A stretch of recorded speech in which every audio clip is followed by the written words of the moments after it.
Howdy, fellow OCD sufferers. This is Brian, and today I just want to make a video talking about not the specifics of treatment, but committing yourself to the treatment.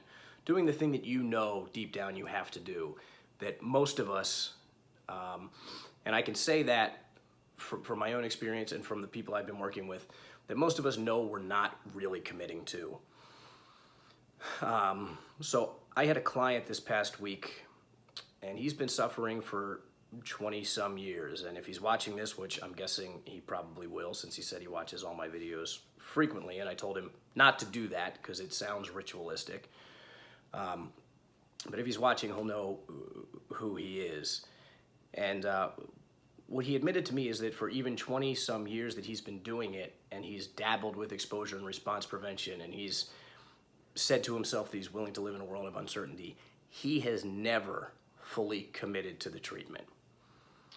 And that means that he deep down he knows it's easy to do exposures that don't really challenge your OCD.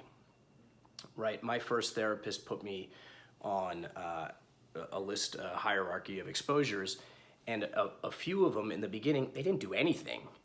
But to me, I thought, hey, I'm doing the treatment, so this has to be good in some way.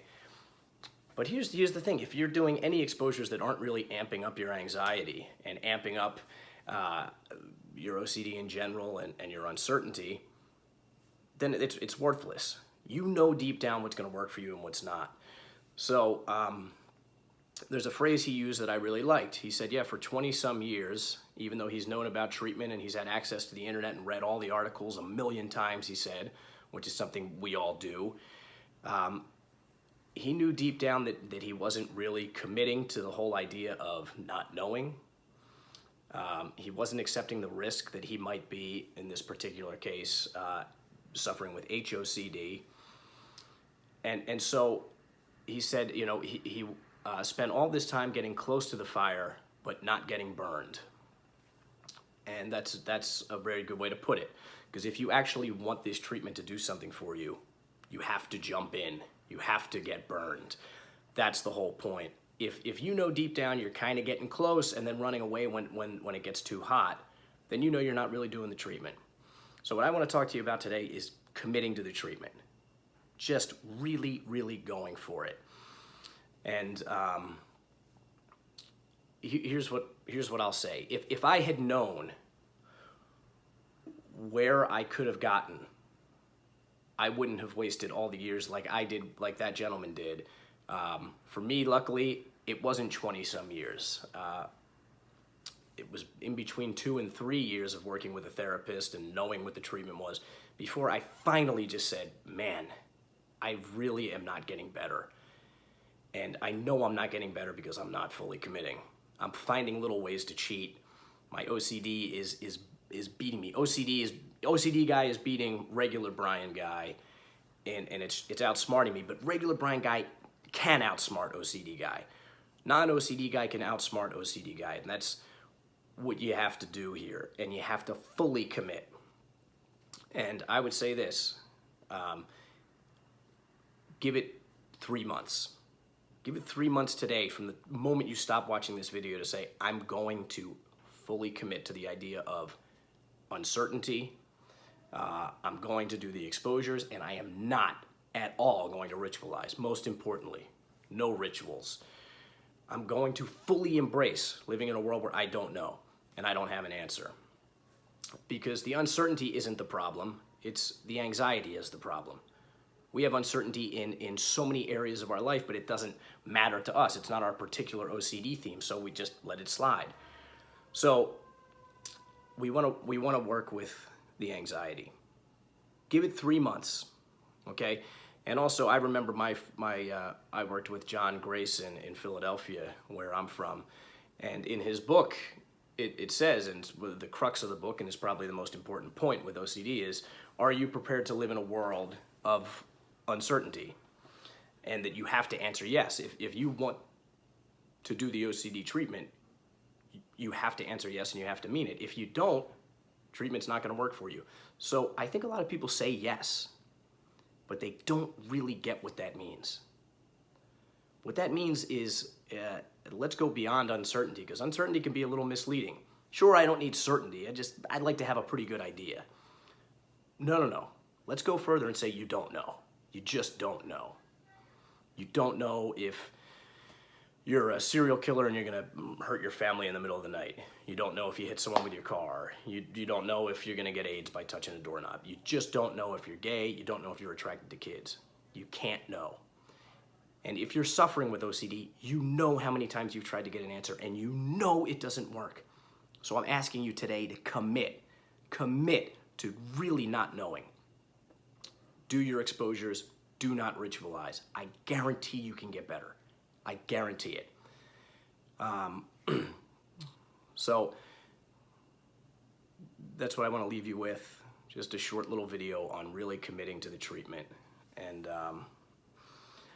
I wish I could tell you that there was something easier to do. This is going to be the hardest thing that you have to do. You know, if you told someone else to do it, your next door neighbor, your wife, your friend, they'd say, it's no big deal at all. But to us, it's the world. I mean, it feels like death to not know and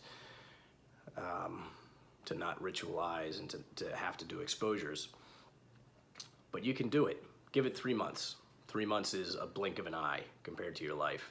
You know it hasn't worked. What you've been doing so far hasn't worked. So why not fully commit to the treatment and really go for it? Like I said, had I known, I wouldn't have wasted any time. I would have just gotten right into it. But there is a learning that goes with it. I mean, I had to learn for those 2 to 3 years of not really fully committing that it was futile. It was worthless. It wasn't going to get me anywhere to keep ritualizing. I couldn't beat it that way. So I finally just said, you know what? I got to jump in. Just going to jump in.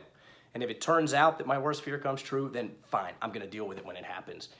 But I can't live like this anymore. This has robbed me of all of my joy in my life. So I did. I just fully committed, man. I went gung-ho. I said, come on. And I took on OCD as a bully. I stood up to him. Instead of running away, I ran towards him. And with the exposures, the bully's going to beat you up. He's going to beat you up. And then you let him beat you up. And you don't run away the other way. You keep confronting him. And each time you get a little stronger. And he gets a little weaker. So that being said, guys, I hope this is helpful. Once again, if anyone would like to speak with me one-on-one, I am now doing Skype sessions with people. You can email me at ocdmindful@gmail.com. And as I have mentioned before, I am not a professional therapist. I would recommend you seeking out a professional OCD therapist if you can find one. I'm just a guy who had OCD, who read every book and every article and worked with a lot of therapists and eventually found a lot of tools that worked. And my OCD, like I've said in a couple other videos, has been gone. It just hasn't been there. It might pop up very briefly, but it doesn't look scary like it used to. And at this point, I don't usually have to battle with it. If it does come back full blast, I'm ready to battle with it. But right now, you know, it pops up and it's not a scary, snarling dog anymore. It's a little puppy. And I just say, hey, come on in, you know, here you are, come on in. And that's where a lot of the mindfulness stuff comes in. But today, I wanted to hit more on the exposure response prevention, on treatment, on what it really means to commit, and to encourage you to be honest with yourself, whether you're fully committing to treatment or if you're cheating. Because I know that you know. I knew for all those years that I was cheating. And hope that's helpful, guys. Feel free to leave comments and feel free to shoot me an email if you'd like to chat more. Thanks.